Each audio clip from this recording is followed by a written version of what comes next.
તો ઘણા મિત્રોની એવી કોમેન્ટ આવી હતી કે પાછળના વિડીયોમાં આધારમાં કાંઈ સમજાણું નહીં, જે અપડેટ આપ્યું છે એમાં. તો આજે ફરીથી આપણે આ આધાર વિશેનો વિડીયો અપલોડ કરી રહ્યા છીએ, તો વિડીયોને ઠેઠ સુધી જરૂરથી જોજો. હાલો અને નમસ્કાર, મારું નામ છે જયદીપ મકવાણા અને સ્વાગત છે તમારું આપણી યુટ્યુબ ચેનલ એટલે કે મકવાણા ટેકનોલોજી યુટ્યુબ ચેનલમાં. જો હજી સુધી સબસ્ક્રાઈબ ન કરી હોય તો સબસ્ક્રાઈબ કરી લીજો અને બાજુમાં ઘંટીના નિશાનને પણ પ્રેસ જરૂરથી કરી લીજો. તો ચાલો વિડીયોને શરૂ કરીએ કે આધાર અપડેટ કેવી રીતે કરવું.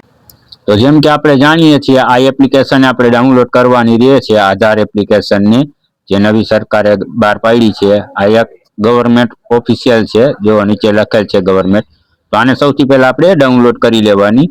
હવે ડાઉનલોડ થઈ જાય આને એટલે આપણે આને ઓપન કરી દેવાનું. જેવી રીતે ઓપન કરશો એટલે અહીંયા કને ડિસ્કી ફ્યુચર લખેલ છે એની ઉપર આપણે ક્લિક કરવાનું રહેશે. પછી નેક્સ્ટ કરી જવાનું. હવે આ રીતે ઇન્ટરફેસ આવી જશે. તો અહીંયા કારણે આપણે આઈ એમ રેડી વિથ માય આધાર ઉપર ક્લિક કરી દેવાનું. જેવું તમે ક્લિક કરશો એટલે આ રીતે આવશે. એટલે અહીંયા કારણે જે આપણો આધાર નંબર હોય તે અહીંયા કારણે એન્ટર કરી દેવાનો, જેમ કે પાછલા વિડીયોમાં આપણે કીધું છે એ જ રીતે. તો અહીંયા હું આધાર નંબર નાખી દઉં છું અને કન્ટિન્યુ ઉપર ક્લિક કરી દઉં છું. જો આ નીચે લખેલું છે કન્ટિન્યુ, એની ઉપર ક્લિક કરી દઈ. તો હવે આ કન્ટિન્યુ ઉપર ક્લિક કરી હવે નીચે જે ચેકબોક્સ દેખાય એની ઉપર ક્લિક કરી દેવાનું, એટલે ચેક માર્ક થઈ જશે. અને પછી પ્રોસીડ ઉપર ક્લિક કરી દેવાનું. જો આ રીતે પ્રોસીડ ઉપર ક્લિક, હવે જે સિમ તમારું છે એની ઉપર ક્લિક કરી દેવાનું અને અહીંયા સેન્ડ ઓટીપી નું ઓપ્શન આવશે એની ઉપર ક્લિક કરી દઈશો એટલે થોડીક વારમાં તમારા મોબાઈલ જે રજીસ્ટર્ડ હશે એની ઉપર એક ઓટીપી આવશે. એ ઓટીપી ને અહીંયા કારણે આપણે એન્ટર કરી દેવાનું.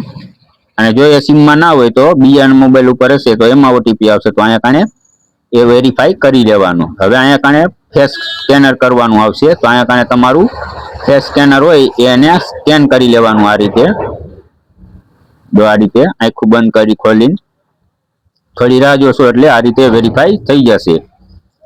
હવે થોડીક રાહ જોશો, સોફ્ટવેર લોડિંગ લઈ રહ્યું છે એટલે થોડીક રાહ જોવાની રહેશે આપણે. હવે રાહ જોઈ પછી આ રીતે પ્રોસીડ નું ઓપ્શન ઉપર ક્લિક કરી દેવાનું. અહીં નીચે જે દેખાય છે તમને પ્રોસીડ, એની ઉપર ક્લિક કરી દેવાનું. જેવું તમે પ્રોસીડ ઉપર ક્લિક કરશો એટલે તમને 6 આંકડાનો એક પિન માંગશે. જો તમારે જનરેટ કરેલો હોય તો ભલે, જો નવું બનાવતા હોય તો અહીંયા તમારી રીતે જે તમને યાદ રહે 6 આંકડાનો કોડ અહીંયા એન્ટર કરી દેવાનો એટલે આપણો સોફ્ટવેર ઓપન થઈ જશે આ રીતે. હવે અહીંયા નીચેથી નામ અધર કરશો તમે સ્ક્રોલ અપ એટલે અહીંયા કણે આ રીતના ઓપ્શન તમને જોવા મળશે, માય આધાર અપડેટ. તો એની ઉપર ક્લિક કરી દેવાનું. હવે જો અહીંયા કણે આવી ગયું mobile number update, address update, નામ અપડેટ, ઈમેલ એડ્રેસ અપડેટ. અત્યારે હાલમાં નામ અને ઈમેલ એડ્રેસ છે એ બંને અત્યારે પ્રોસેસમાં છે, તો એ અત્યારે તમે નહીં કરી શકો. અત્યારે ફક્ત ને ફક્ત મોબાઈલ નંબર અને એડ્રેસ આ બે જ વસ્તુ આપણે અપડેટ કરી શકીએ છીએ. તો આ ટૂંક સમયમાં જ આ બંને ઓપ્શન છે એ પણ ઓપન થઈ જશે. તો અત્યારે આપણે મોબાઈલ નંબર બદલવો છે તો આપણે મોબાઈલ નંબર બદલવાની પ્રોસેસ ઉપર ક્લિક કરીશું. ત્યાં તમારે 75 રૂપિયા જે છે તે તમારે ચૂકવવાના રહેશે સરકારને. તો આ બધી ગાઈડલાઈન છે તો તમે વાંચી શકો છો કે 30 દિવસની માલિપા આનું અપડેટ થઈ જશે મોબાઈલ નંબર.